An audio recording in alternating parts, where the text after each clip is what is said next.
Il y a exactement 4 ans, j'étais exactement dans la même situation que vous. J'étais en école de commerce en 3e année sur les bancs de l'IESEG. Et après quelques expériences en entreprise, en stage, j'étais convaincu d'une chose, j'étais décidé, je voulais entreprendre, je voulais créer mon entreprise et je voulais construire ma vie autour de cette activité. À partir de ce moment-là, je me mets à assister à plein de conférences comme vous, je me mets à me former, je me mets à regarder des conférences, des masterclass, etc. Et je commence à essayer de lancer des business.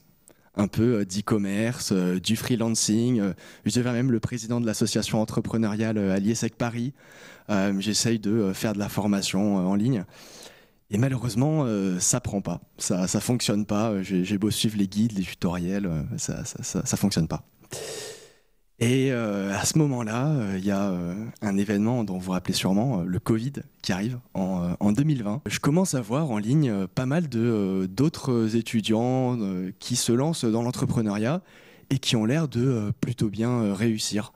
Ils créent même du contenu sur Internet, sur LinkedIn, pour partager leur aventure. Ça fait déjà quelques temps, quand même plus d'1 an que j'essaye de lancer des initiatives et je vois que ça prend pas. Et je commence à être frustré.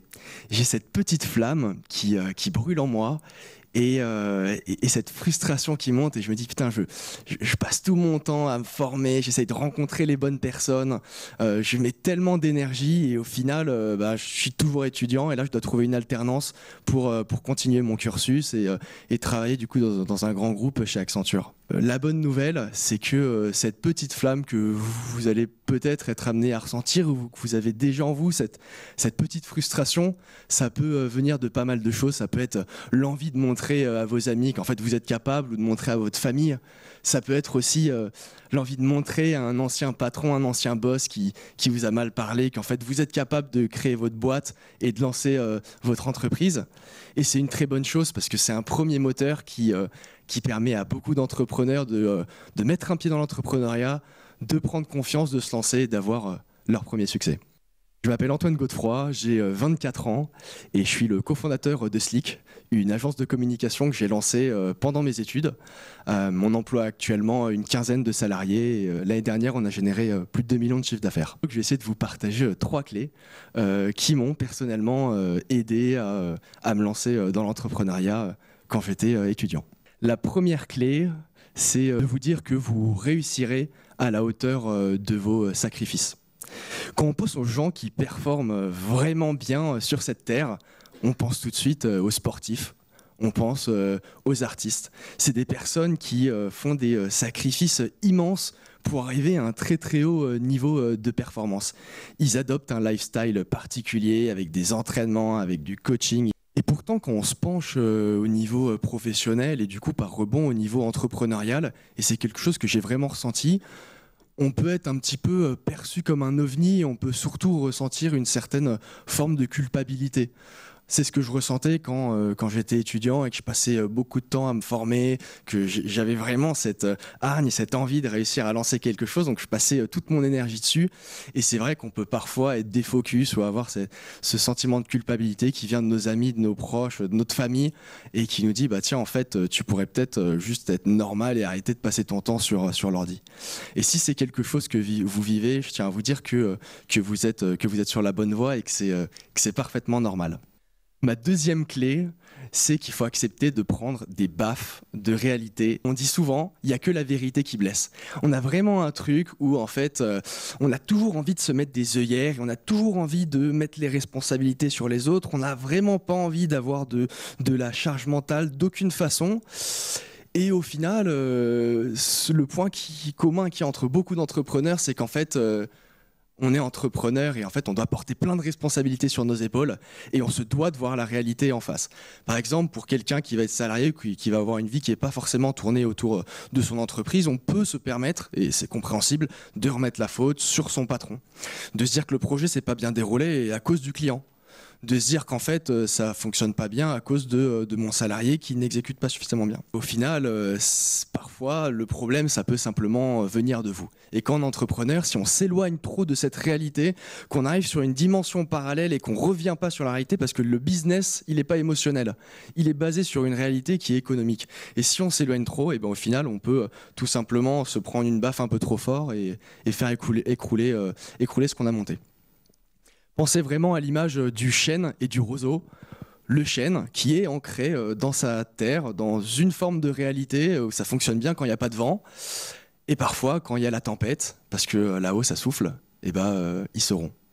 Contrairement au roseau, qui ressemble, je pense, plus à l'entrepreneur, qui plie, qui s'adapte aux variations de marché, qui s'adapte au courant, qui est capable de pivoter et qui justement va pouvoir continuer à grandir. Mon dernier point, c'est faites attention à votre réputation.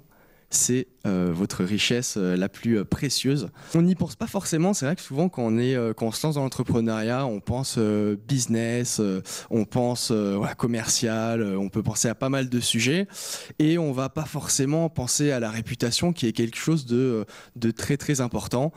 Vous connaissez tous, je pense, cette citation de Warren Buffett qui disait que la réputation, c'est quelque chose qui met 20 ans à se construire et qui met 5 minutes à se déconstruire. On doit surveiller cette réputation à tous les niveaux. C'est pas juste face aux clients, mais c'est aussi face aux partenaires, face à nos employés.